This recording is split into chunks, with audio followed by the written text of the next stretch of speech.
নমস্কার বন্ধুরা, এই গরমে আজ বানিয়ে নেব মটকা কুলফি আইসক্রিম। একদম বানানো সহজ, খেতে দারুণ স্বাদের হয়। একবার বানিয়ে খেলে আপনারা কিন্তু দোকান থেকে আর কিনে খেতে চাইবেন না, এতটাই স্বাদের হয়। চলুন তাহলে আজকের রেসিপিটি দেখার জন্য অনুরোধ রইল। গ্যাসের মধ্যে একটা কড়াই বসিয়েছি, দিয়ে দিলাম 500 গ্রাম লিকুইড দুধ। দুধটা আমি আগে থেকে কিন্তু জাল করে একটু ঘন করে নিয়েছি। এবার ওখান থেকে অল্প পরিমাণ দুধ একটা পাত্রে আমি তুলে রাখলাম। ওর মধ্যে দিয়ে দেবো গুঁড়ো দুধ, 2 থেকে 3 চামচ দিলাম। এবার গুঁড়ো দুধটাকে লিকুইড দুধের সাথে ভালো করে মিশিয়ে নিচ্ছি আর দুধটা আমি ফুটিয়ে নিচ্ছি। যখন দুধটা ফুটে যাবে এর মধ্যে দিয়ে দেবো চিনি। চিনিটা আপনারা আপনাদের স্বাদ মতো দেবেন, বাড়িয়েও নিতে পারেন, কমিয়েও নিতে পারেন। ভালো করে মিশিয়ে এটা আমি আবারও ফুটিয়ে নেব। আমার চ্যানেলে আপনি যদি নতুন হয়ে থাকেন প্লিজ আমার চ্যানেলটি সাবস্ক্রাইব করবেন আর পাশে থাকা বেল আইকনটা পুশ করে দেবেন আমার নতুন ভিডিও পাওয়ার জন্যে। এখানে আমি কাস্টার্ড পাউডার নিয়েছি। যেই দুধটা আমি অল্প তুলে রেখেছিলাম ওর মধ্যে আমি 2 চামচ কাস্টার্ড পাউডার দিলাম। আর কাস্টার্ড পাউডারটা আপনারা সহজেই মুদি দোকানে পেয়ে যাবেন। ভালো করে মিশিয়ে নিতে হবে, কোনো রকম দলাভাব যেন না থাকে। দেখুন এটা আমার মেশানো হয়ে গেছে, তুলে নিচ্ছি। এবার গ্যাসের ফ্লেমটা লো ফ্লেমে করে অল্প অল্প করে কাস্টার্ড পাউডারের যে ঘোলা ব্যাটারটা ওর মধ্যে অল্প অল্প করে দেবো আর অনবরত খুন্তিটা এখানে নাড়তে হবে। আর এই সময় খেয়াল রাখতে হবে গ্যাসের ফ্লেমটা লো ফ্লেমে করে দিতে হবে। অনবরত এই খুন্তিটা নেড়ে নিতে হবে, নইলে কিন্তু নিচের তলায় লেগে যাবে। সব কাস্টার্ড পাউডারের ব্যাটারটা আমি দিয়ে দিলাম। দিয়ে নাড়তে নাড়তেই দেখুন একদম কম সময়ে ঝট করে এটা ঘন হয়ে আসবে।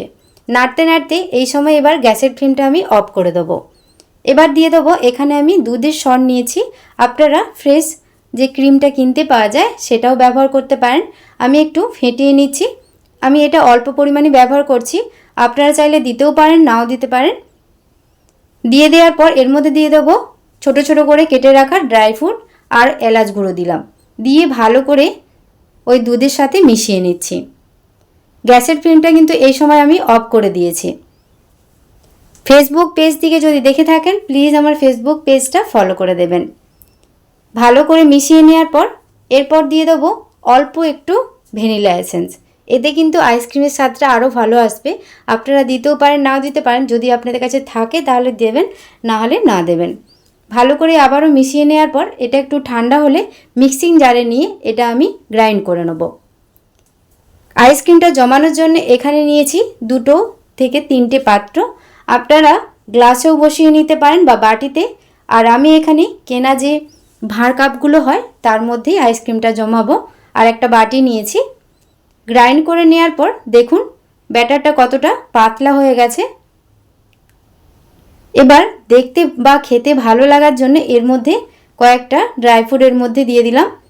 আমি এখানে শুধু আমন্ড কুচি নিয়েছি, আপনারা চাইলে পেস্তা বা কাজু কুচিও নিয়ে নিতে পারেন। ওর ওপরে ছড়িয়ে দিলাম। এবার এটা আমি আইসক্রিমটা জমতে দেবো। তার জন্য একটা প্লেটে তুলে নিচ্ছি। দেখতে কত সুন্দর লাগছে দেখুন, খেতেও কিন্তু দারুণ স্বাদের হয়।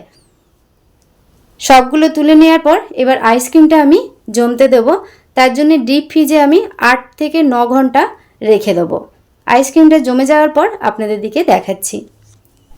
প্রায় 8 ঘন্টা রেখে দেওয়ার পর ডিপ ফ্রিজে তারপরে দেখুন আইসক্রিমটা কত সুন্দর জমে গেছে। দেখুন একটা আমি ওখান থেকে তুলে দেখাচ্ছি, এত সুন্দরভাবে জমেছে, উল্টে দিলেও পড়ে যাচ্ছে না। দেখুন আপনারা খুব সহজেই বানিয়ে নিতে পারবেন। আর আজকের রেসিপিটি আপনাদের কেমন লাগলো অবশ্যই কমেন্ট করে জানাবেন। আর রেসিপিটি ভালো লেগে থাকলে প্লিজ একটি লাইক, কমেন্ট, শেয়ার করবেন। একটা আমি কেটে নিলাম, দেখুন কত সুন্দর হয়েছে। আপনারা আইসক্রিমটা দেখেই বুঝতে পারছেন কতটা সুন্দর হয়েছে। খেতে কিন্তু দারুণ স্বাদের হয়। আজকের এই রেসিপিটি এই পর্যন্তই।